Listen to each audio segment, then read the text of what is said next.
तमाम मुद्दों और सवालों के जवाब देने के लिए हमारे साथ है आनंद राठी प्राइवेट वेल्थ मैनेजमेंट के डिप्टी सीईओ फिरोज अजीज। फिरोज, आपका स्वागत है। शुरुआत करते हैं और सबसे पहले बात करते हैं शेयर बाजार में अब तक की सबसे बड़ी गिरावट की, जिसने देश भर के निवेशकों को डरा दिया है। लेकिन क्या इस गिरावट से डर कर निवेश तोड़ने की जरूरत है या फिर निवेश में बने रहना समझदारी है, ये जानेंगे हम फिरोज से। फिरोज, जैसे कि आज हमने बाजार में गिरावट देखी है, 1700 पॉइंट तक हमने देखा कि सेंसेक्स में गिरावट आई है। 400 से ज्यादा की गिरावट हमने आज निफ्टी में देखी है। लगभग 7 लाख करोड़ रुपए आज एक ही झटके में हवा हो गए हैं। साथ ही रुपए में भी हम देख रहे हैं कि 67 के करीब पहुंच चुका है रुपया। इतनी बेतहाशा कमजोरी का रुझान हमने देखा है। ऐसे में एक कॉमन चीज जो हमें देखने को मिलती है, चाहे म्यूचुअल फंड के कोई निवेशक हो या शेयर बाजार के भी हो, घबरा कर लोग स्टॉक में से या म्यूचुअल फंड से निकल जाते हैं। लेकिन अब यह समझना है कि क्या इस गिरावट से अगर आपका निवेश लंबी अवधि का है तो आपको घबराने की जरूरत है या नहीं, क्योंकि जब भी हम कहते हैं कि आप कोई अपना आर्थिक लक्ष्य बनाएं तो बाजार में आ रहे उतार चढ़ाव को ध्यान में रखें और साथ ही महंगाई को भी काउंटिंग करें। ऐसे में जब इस तरह के उतार चढ़ाव आते हैं तो निवेशक को कितना घबराना चाहिए? देखिए कविता जी, कविता, आपको मेरी आवाज आ रही है? जी बिल्कुल आ रही है फिरोज। हाँ, ग्रेट। तो मेरे हिसाब से तो एक रिटेल निवेशक को बिल्कुल ऐसी गिरावट से घबराना नहीं चाहिए, क्योंकि बहुत सारी एनालिसिस ऐसे की गई है। अगर एक ब्लैक मंडेज, ब्लैक फ्राइडेज के दिन अगर कोई हिम्मत बना के अगर अपने पोर्टफोलियो को क्रिएट करते तो उनकी जो रिटर्न्स होती काफी उम्दा होती। तो मेरे हिसाब से करेज बहुत इंपॉर्टेंट क्राइटेरिया होता है इक्विटी में पैसा बनाने का। जैसे ही आप अगर शॉपिंग मॉल जाते हैं, कोई डिस्काउंट मिलता है तो आप ज्यादा खरीदते हैं, ना कि उस दिन शॉपिंग के लिए नहीं जाते। ये आपके मन में अगर अच्छी कंपनियां हैं, अच्छे म्यूचुअल फंड्स हैं जो खरीदने आप हमेशा चाहते थे, तो ये बहुत अच्छे दिन हो जाते हैं खरीदने के लिए, क्योंकि इस पे आपको डिस्काउंट मिल गया 6, 7, 8, 10%। काफी स्टॉक्स आज 5, 7, 8% गिरे हुए थे। जो वो आपको हमेशा ये इच्छा थी कि वो खरीदो, आज वो डिस्काउंट पे मिल रहे हैं, उसको खरीदना समझदारी है, ना कि बेचना। सो लॉन्ग टर्म पर्सपेक्टिव से ऑफ कोर्स ऐसे it's easier said than done, बहुत मुश्किल है ऐसे दिन पे करेज दिखाना, बट मेरे हिसाब से panic selling is certainly a very bad strategy Kavita. And अगर आप देखने जाएं तो हिस्टोरिकली अगर ऐसे बुरे दिनों पे अगर आप इक्विटी पोर्टफोलियो बिल्ड करें, वो बहुत ज्यादा उम्दा पोर्टफोलियो क्रिएट होता है over long periods of time. बिल्कुल, इसी पर मैं आना चाहती थी। अगर किसी को अपना इक्विटी पोर्टफोलियो बिल्डअप करना हो फिरोज, तो आप किन क्या क्या टिप्स उन्हें देंगे? खासतौर से अगर एसेट एलोकेशन की मैं बात करूं तो किस तरह के बदलाव करने की जरूरत है? देखिए, आज की डेट में मेरे हिसाब से अगर मार्केट आज की गिरावट देखी जाए, अगर ये गिरावट और थोड़ी डीप होती है, तो मेरे हिसाब से एसेट एलोकेशन में 10% आपके एसेट एलोकेशन टैक्टिकल इक्विटी में एलोकेट करना बहुत ज्यादा समझदारी होगी, क्योंकि इकोनॉमिक पर्सपेक्टिव से इंडियन कॉन्टेक्स्ट काफी अच्छा है। अगर आप बहुत सारे वेरिएबल्स, इकोनॉमिक वेरिएबल्स देखें तो काफी उनमें सुधार है लास्ट 1 ईयर के मुकाबले। आपकी करंट अकाउंट डेफिसिट काफी कम हो गई है, फिस्कल डेफिसिट इंटर्न कम हो गई है, क्योंकि आपके जो एक्सपेंसेस थे वो कम हुए, तो इन्फ्लेशन कम हुई है। अगर जीडीपी देखी जाए तो उसमें भी प्रोग्रेस देखने को मिली है। अगर जीएसटी आ जाता है तो उसमें भी अगर जीडीपी में इंपैक्ट होगा, तो इकोनॉमिक फैक्टर्स इंडियन कॉन्टेक्स्ट के हिसाब से देखे जाए तो बहुत प्रॉमिसिंग लगते हैं।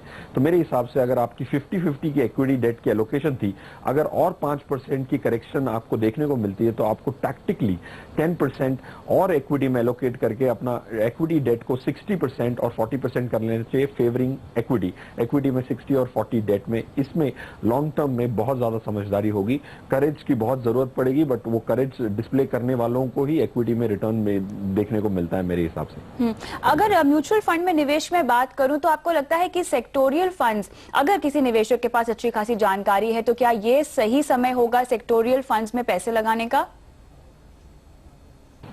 मेरे हिसाब से जितनी वॉलेटिलिटी ज्यादा होती है उसमें आपको मार्केट की कम लेवल्स मिल रही हैं, तो मेरे हिसाब से आपको और लालच ना करके ब्रॉडर मार्केट के फंड्स को ज्यादा खरीदना चाहिए। और सेक्टोरियल फंड्स में एक्स्ट्रा ऑर्डिनरी रिस्क हो जाता है ऐसे समय में, वो नहीं खरीदना चाहिए। वो थोड़ी ज्यादा ग्रीड की बात हो जाएगी, क्योंकि आपको डिस्काउंट मिल रहा है लार्ज कैप स्टॉक्स में, मिड कैप स्टॉक्स में, अक्रॉस सेक्टर का एक डिवर्सिफाइड पोर्टफोलियो एक ज्यादा समझदारी होगी। चलिए, तो यहाँ पर आज की गिरावट से आपको घबराने की जरूरत नहीं है। अगर आपने अपना निवेश शुरू कर दिया है तो उस निवेश में बने रहें। नजरिया अगर लंबी अवधि का है तो आप पैसे ना निकालें, और अगर निवेश करने की सोच रहे हैं तो फिलहाल बाजार की गिरावट का फायदा उठाइए और आर्थिक गोल के हिसाब से अपने निवेश की शुरुआत कीजिए। लेकिन हम आगे बढ़ते हैं, रुक करते हैं दूसरी चर्चा की ओर। डिविडेंड देने वाली कंपनियों के बारे में बात करते हैं। बड़े बड़े पैमाने पर ऐसे निवेशक होते हैं जिनकी इनकम का अच्छा खासा जो हिस्सा है वो डिविडेंड से आता है। इन निवेशकों के लिए जरूरी होता है उन शेयरों की पहचान करना जो हाई डिविडेंड देती हैं। तो क्या आपको बातें ध्यान में रखनी चाहिए और कैसे इस तरह की कंपनियों का चुनाव करें? फिरोज, अब इसकी बात करते हैं। हमने देखा कि हाल ही में टाटा मोटर्स ने डिविडेंड नहीं दिया है, जिससे निवेशक काफी हद तक निराश हुए हैं। लेकिन अगर किसी को डिविडेंड के इर्द गिर्द अपनी कोई रणनीति बनानी हो तो किस तरह से अच्छी डिविडेंड देने वाली कंपनियों का चुनाव किया जाए? देखिए, डिविडेंड की जो स्ट्रेटजी होती है, डिविडेंड यील्ड स्ट्रेटजी, जिसमें हाई डिविडेंड देने वाली कंपनियों को, जिसमें फ्री कैश फ्लो ज्यादा रहता है, वो ज्यादा डिविडेंड्स देती हैं। तो अगर आइडेंटिफाई करना हो कंपनीज, तो अगर डिविडेंड स्ट्रेटजी आप अपना रहे हैं तो 5 साल का डिविडेंड ट्रैक रिकॉर्ड देखना बहुत ज्यादा जरूरी होता है। उनका फ्री कैश फ्लो बहुत इंपॉर्टेंट होता है। अगर वो कैपिटल इंटेंसिव बिजनेस होते हैं, जिसमें अगर ग्रो करने के लिए वापस कंपनी में ही पैसा लगाना पड़ता है, तो उसमें डिविडेंड्स काफी कम होते हैं। अगर फ्री कैश फ्लो उसको कहते हैं, अगर बैलेंस शीट देखी जाए तो फ्री कैश फ्लो वो होता है जो डिप्लॉय करने के बदले पे आउट हो सकता है शेयर होल्डर्स को। वो जिस बिजनेसेस में ज्यादा फ्री कैश फ्लो हो, फॉर एग्जांपल आईटी सेक्टर में फ्री कैश फ्लो ज्यादा होता है क्योंकि कैपिटल इंटेंसिव बिजनेस नहीं है। फॉर एग्जांपल एक सीमेंट प्लांट हो, उसको एक्सपैंड करने के लिए वापस अपने प्रॉफिट्स, लास्ट ईयर के प्रॉफिट्स को वापस कैपेसिटी एक्सपेंशन में लगाना पड़ेगा।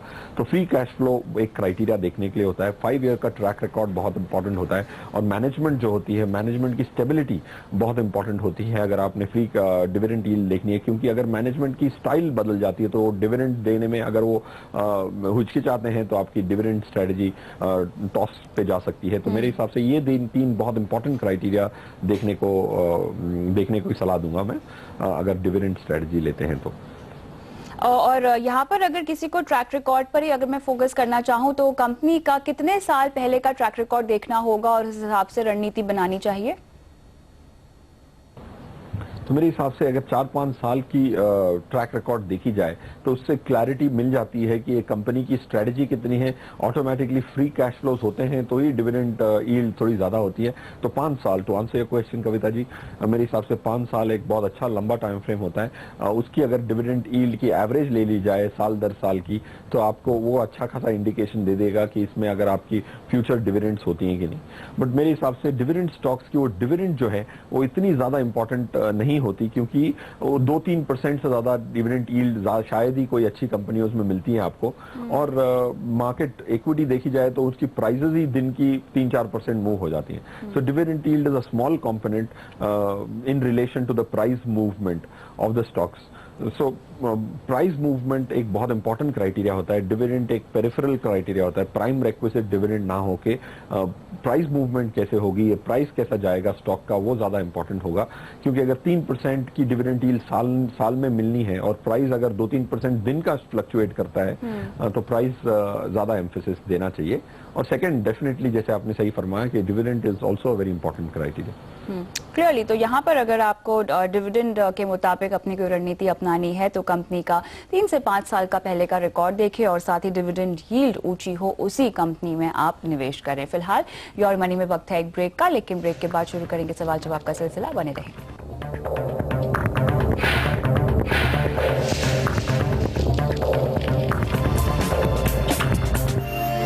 चलिए, योर मनी में आगे बढ़ते हैं, जुड़ते हैं हमारे पहले दर्शक से जो कि सूरत से विशाल मोदी हैं फोन लाइन पे। नमस्कार विशाल। नमस्कार मैडम। पूछिए, क्या सवाल है आपका? मैडम, मुझे क्रेडिट कार्ड के रिलेटेड पूछना था। अच्छा, बताएं क्या सवाल है। मैम, क्रेडिट कार्ड में जैसे SBI क्रेडिट कार्ड में होल्डिंग कर रहा हूँ, और अगर मैंने उनको ऑटो पेमेंट के लिए एक कैंसिल करने के लिए मैंने क्वेरी दिया हुआ था,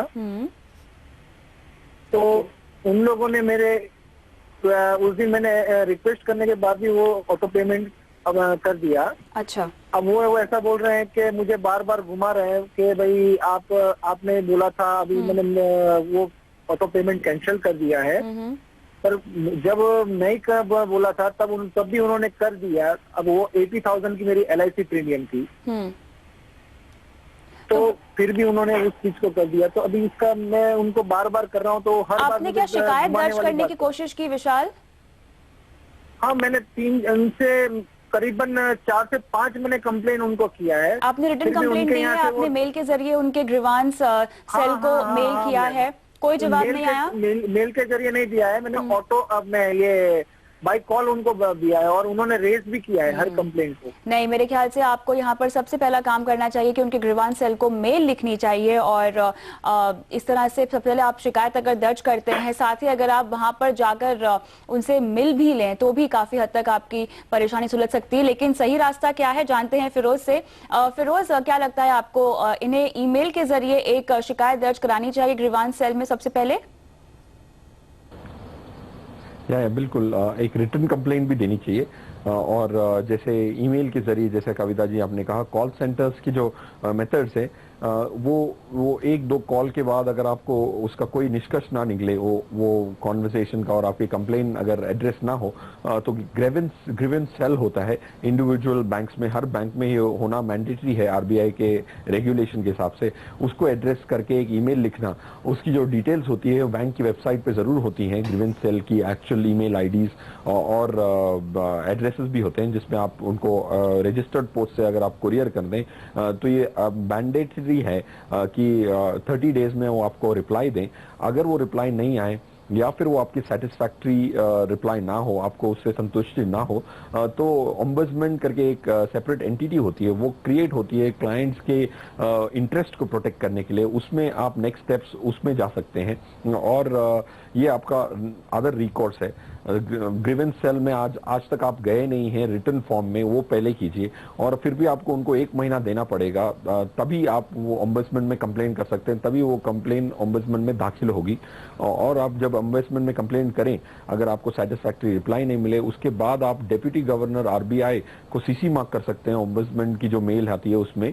अगर वहां तक भी बात पहुंच जाए और आपको सोल्यूशन ना मिले, बहुत अनलाइकली है, तो देन आपका एक ही रिकोर्स है कंज्यूमर फोरम, वो लास्ट रिकोर्स होता है। ज्यादातर वहां तक बात पहुंचने नहीं दी जाती है क्योंकि बैंकिंग सिस्टम जो इंडिया का है वेरी वेल रेगुलेटेड है। RBI ने बहुत स्ट्रिंजेंट नॉर्म्स डाल रखे हैं ताकि ये क्रेडिट कार्ड हो, बैंक अकाउंट्स हो, उसमें इतने सारे क्लाइंट्स बैंक के होते हैं तो उसमें क्लाइंट्स को इग्नोर ना किया जाए और उनको कंप्लेंट्स को बहुत ज्यादा देर तक ओपन ना रखा जाए। इसीलिए RBI ने काफी स्टेप्स लिए हैं। तो first step return complain, second step ombudsman, third step RBI deputy governor, fourth step consumer forum. चलिए, तो यहाँ पर विशाल, सबसे पहले आपको ग्रीवांस सेल में या ब्रांच में जाके शिकायत दर्ज करानी चाहिए। उसके बाद 30 दिन का समय लेगा बैंक। अगर आपको उसके बाद भी कोई जवाब नहीं आता है तो आप ओम्बड्समैन का दरवाजा खटखटा सकते हैं। फिलहाल योर मनी से आपको ये सलाह दी जा रही है। और ब्रेक पे जाने से पहले आपको बताते हैं आज की HDFC सिक्योरिटीज इन्वेस्टमेंट टिप्स।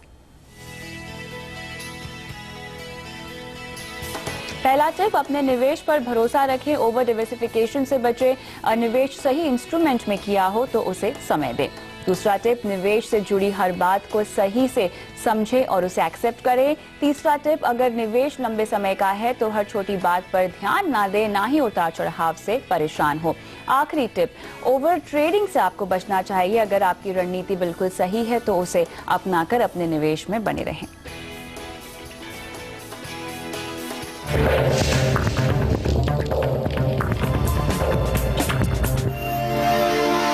अगला सवाल लेते हैं देवेंद्र का, हमारे साथ फोन लाइन पे है। नमस्कार देवेंद्र जी, कहाँ से बोल रहे हैं आप? नमस्ते मैडम, मेरा नाम देवेंद्र है। मैं चेन्नई से बोल रहा हूँ, वैसे मैं रहने वाला दिल्ली का हूँ। अच्छा, पूछिए क्या सवाल है आपका? एक्चुअली मैं शो आपका बीच बीच में देखता हूँ, मेरे पास थोड़ा शिफ्ट का मैं काम करता हूँ इसलिए मैं शो वगैरह नहीं देख पाता। अच्छा। मैं एक फाइनेंशियल प्लानिंग के लिए सोच रहा हूँ। मेरे पास एक्चुअली मेरी एज 45 ईयर्स है। ओके। और मैं मैरिड हूँ और मेरे 2 बच्चे हैं छोटे। ओके। तो मेरी सैलरी करीब 45,000 है पर मंथ की। 40-45,000 होता है। ओके। तो मैं फाइनेंशियल इन्वेस्टमेंट करना चाहता हूँ। जैसे मैंने टर्म इंश्योरेंस प्लान लिया हुआ है आपने? ठीक है। जी। क्या कवर है उसका? उसका कवर है 30 लाख का है।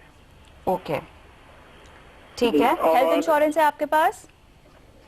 नहीं मैडम, हेल्थ इंश्योरेंस मेरे पास कंपनी का है। अच्छा, तो आपको खुद की लेने की जरूरत है। मुझे बताइए, निवेश के लिहाज से आपने कहीं पर कुछ भी निवेश नहीं किया हुआ है अब तक? नहीं मैडम, मेरे पास लगभग 60-70,000 मेरे पीपीएफ में है।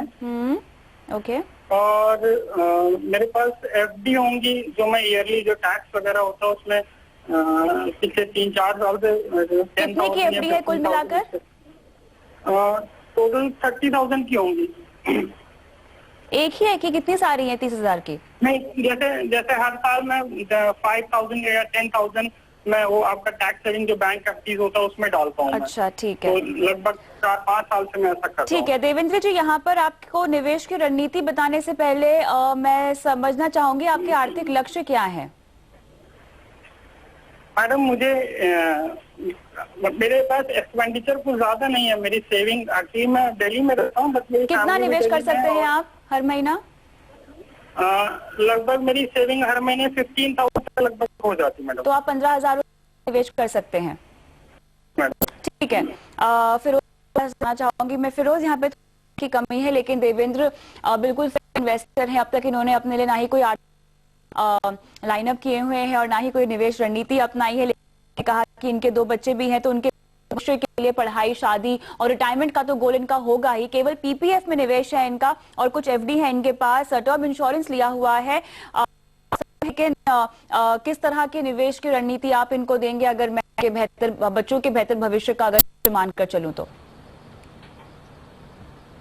चलो, देर आए दुरुस्त आए, बट फाइनेंशियल प्लानिंग स्टार्ट करनी बहुत ज्यादा जरूरी है देवेंद्र जी। पहले तो आपने जो इंश्योरेंस में आपको 30 लाख का कवर ना लेके 60 लाख का कवर, क्योंकि 30 लाख कवर कम हो जाएगा, क्योंकि आपकी 5 लाख की सैलरी है उसका 10 गुना एटलीस्ट, क्योंकि आपके पास 3 डिपेंडेंट है।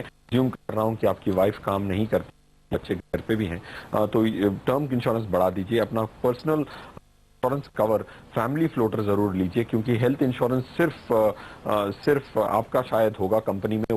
अगर आपके डिपेंडेंट्स भी कवर्ड हैं तो आपको दूसरा लेने की जरूरत नहीं। अगर वो कवर नहीं है तो बहुत इंपॉर्टेंट है कि फैमिली फ्लोटर लिया जाए। उसमें थोड़ा खर्चा होगा बट रिस्क आपकी मिटिगेट हो जाएगी, क्योंकि आपकी कंटिजेंसी ज्यादा नहीं है। आपने थोड़ा पैसा रखा हुआ है, पीपीएफ आप विड्रॉ कर नहीं सकते, क्योंकि ऐसी चीजों के लिए अगर आपने वो पैसा खर्च कर दिया जो रिटायरमेंट का है, तो म्यूचुअल फंड का आपको सहारा पड़ेगा। उसमें आपको मैं थोड़े फंड्स दे देता हूँ, ICICI focus blue chip, Religare mid and small cap, और अगर आप फ्रैंकलिन प्राइमा फंड, ये 3 फंड में अगर आप इक्विटी की पोर्टफोलियो स्टार्ट करें, देवेंद्र का लक्ष्य पूरे हो सकते हैं। बट आपके पास और रिटायरमेंट के लिए 15-20 साल हैं, उसको आप यूज कीजिए, और इक्विटी एलोकेशन में ही आपको आगे वाला 50,000 रुपीज लगाना चाहिए। देवेंद्र जी, आपको हम तो बता दिए हैं इसकी प्रक्रिया आप शुरू कर सकते हैं, लेकिन मैं आप अपने आर्थिक लक्ष्य को एक बार फिर से पहचानिए, उनको समय दीजिए और फिर अपना सलाह फिर से भेजिए। बहुत बहुत शुक्रिया फिरोज आज शो पर आने के लिए।